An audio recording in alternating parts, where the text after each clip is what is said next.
वैसे तो Donald Trump साहब ने अपने इलेक्शन के कैंपेन के दौरान कहा था कि जब मैं इलेक्ट होके आऊंगा तो 24 घंटों के अंदर अंदर रशिया और यूक्रेन की जंग खत्म करवा के दिखाऊंगा।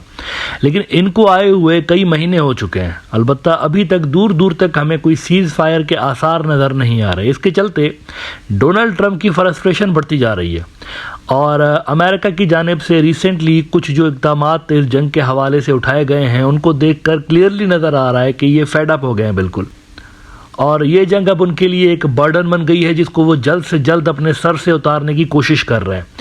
2014 में रशिया ने यूक्रेन का क्रीमिया का इलाका ले लिया था, कब्जा कर लिया था उसके ऊपर। अब उसको मिला के और रिसेंटली जो जंग चल रही है इस वक्त, इसको मिला के टोटल जो टेरिटरी रशियंस ने हासिल कर ली है यूक्रेन की अभी तक, वो कोई 20% बनती है टोटल टेरिटरी का। नाउ प्यूटिन की ये कंडीशन है कि पहले इन तमाम इलाकों को आप लेजिटिमेसी दे दें, इसको तस्लीम कर लें कि ये रशिया के इलाके हैं, उसके बाद हम सीज़ फायर के हवाले से कुछ सोच सकते हैं। इस हवाले से एक बड़ी न्यूज़ ये आ रही है कि अमेरिकन वाकई इस पे सोच रहे हैं और क्रीमिया को वो रशिया का इलाका कंसीडर करने के लिए सोच रहे हैं, तस्लीम करने के लिए सोच रहे हैं। और इसके अलावा अभी तक उन्होंने जितने भी इलाके यूक्रेन के ले लिए हैं वो भी रशिया का इलाका तस्लीम करने के लिए अमेरिकन सोच रहे हैं। ये ट्रंप का प्लान है। CNN ने इस पर रिपोर्ट किया है, what to know about Trump's proposal to carve up Ukraine. इसमें कहते हैं president Donald Trump, who CNN reported Friday has been surprised and frustrated at the difficulty of achieving his promise of ending the war, wants Ukraine to give up territory in exchange for peace and essentially cede control of Crimea, the peninsula Russia first invaded in 2014. Russia controls nearly 20% of Ukraine, much of which could be lost under the current US proposal. तो कह रहा है यार दे के जान छुड़ाओ, जमीन तुमने वैसे ही वापस नहीं हासिल करनी। ये जो रशिया इलाके आपसे छीन के लेकर गया है, हमने आपको कई सौ अरब डॉलर दे दिए हैं, कई सौ अरब डॉलर्स मिलने के बावजूद भी आपने ये इलाके अपने वापस नहीं लिए। आप नहीं ले सकते, आप में कैपेबिलिटीज नहीं है, लिहाजा हम तो इसको रशिया का हिस्सा तस्लीम करने जा रहे हैं। ऐसा ट्रंप ने यूक्रेन वालों को मैसेज दिया है। वैसे बड़ी बदकिस्मती की बात है कि उनके नेचुरल रिसोर्सेज भी ले लिए ट्रंप साहब ने, और अब फिर भी जंगबंदी के हवाले से डिमांड्स ये की जा रही हैं कि जो इलाके आपके गए उसको छोड़ दो, जाने दो, और बाकी जो आपके पास है सिर्फ उस पर फोकस करो और ह्यूमिलिएटिंग किस्म की जो सरेंडर की कंडीशन है उसको मान लीजिए। कहते हैं the US is considering recognizing Crimea as part of Russia even though its seizure was against international law.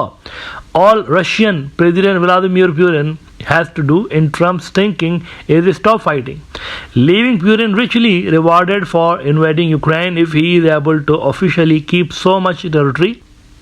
If Ukrainian President Vladimir Zelensky won't budge, the US has threatened to withdraw support for Ukraine. तो बड़ी मुश्किल सूरत हाल इनके लिए पैदा हो चुकी है Ukraine वालों के लिए। नाउ इस सब के चलते एक सवाल यकीनन आपके जहन में आ रहा होगा कि कुछ टेरिटरी तो इन्होंने भी ली थी ना, यूक्रेन वालों ने। मतलब देखिए अभी तक बातें क्या की जा रही थी, आप हमारे इलाके छोड़ दीजिए, हम आपके इलाके छोड़ देते हैं। ये वाली बातचीत चल रही थी ना अभी तक कि लैंड स्वैप करते हैं, आपने जो हमारी टेरिटरी कब्जा किया है वो आप छोड़ दीजिए, हम आपकी टेरिटरी जो कब्जा किया है वो छोड़ देते हैं। लेकिन यहाँ पर भी यूक्रेन के लिए एक बड़ा मसला है। कुर्सक का रीजन मेनली इन्होंने रशिया का ऑक्यूपाई किया था यूक्रेन वालों ने, लेकिन अब इतलात ये आ रही हैं तो जो कुर्सक का रीजन था वो पूरा का पूरा ले लिया है वापस रशियंस ने, पुश बैक किया है यूक्रेन वालों को। अंदर घुस के आ गए थे, काफ़ी बड़ा इलाका इन्होंने ले लिया था, मानते हैं बिल्कुल, लेकिन वो पुश बैक करके उनको वापस लेके गए हैं, धकेल दिया उन्होंने पीछे वापस यूक्रेन की टेरिटरी में। रशियंस ने कुर्सक पूरा का पूरा ले लिया। BBC ने इस पर रिपोर्ट किया है कि Russia claims it has regained full control of Kursk from Ukraine. और आगे वो कहते हैं कि in its latest report on 25th April, the US-based Institute for the Study of War think tank said Russian forces recently advanced near the international border in Kursk Oblast region as part of efforts to push Ukrainian forces from their limited remaining positions in the area. अच्छा, by the way, जानी नुकसान की भी काफ़ी इतलात आ रही हैं। बताया जा रहा है कि कोई 76,000 जो यूक्रेन के सोल्जर्स हैं वो मारे जा चुके हैं। अभी तक जो जंग चली है 76,000 इज़ अ ह्यूज नंबर। तो 76,000 उनके लोग अभी तक मारे गए हैं और नतीजा ये निकल रहा है आखिर में। ट्रंप उनको बोल रहा है कि जो इलाके तुम्हारे गए उसको गिव अप कर दो, और वरना मैं तुम्हारी सपोर्ट बंद कर दूंगा। वो जो उनके रेयर अर्थ मिनरल्स थे वो ऑलरेडी चले गए इनके हाथ से, मतलब पहले से, यानी शुरुआती दिनों में ही जब ये इलेक्ट होके आया उसकी पहली नजर ही यूक्रेन के रेयर अर्थ मिनरल्स के ऊपर थी कि मैंने जो तुम्हें hundreds of billions of dollars दिए हमारे मुल्क ने, वो तुम कैसे वापस करोगे। मतलब यूरोप वालों ने जो तुम्हें पैसे दिए हैं वो तो लोन है, लेकिन हमने जो तुम्हें पैसे दिए वो लोन नहीं है, तो हमें तुम कैसे वापस करोगे। इसके बदले में मुझे रेयर अर्थ मिनरल्स चाहिए। वो अलग ले लिए, फिर भी सीज फायर नहीं हुई, और अब जमीन देकर तो उनको कह रहा है कि तुम सीज फायर करवाओ। यहाँ पर तो एक बड़ी ह्यूमिलिएटिंग किस्म की डिफीट यहाँ पर नजर आ रही है मुझे यूक्रेनियन फोर्सेस के लिए।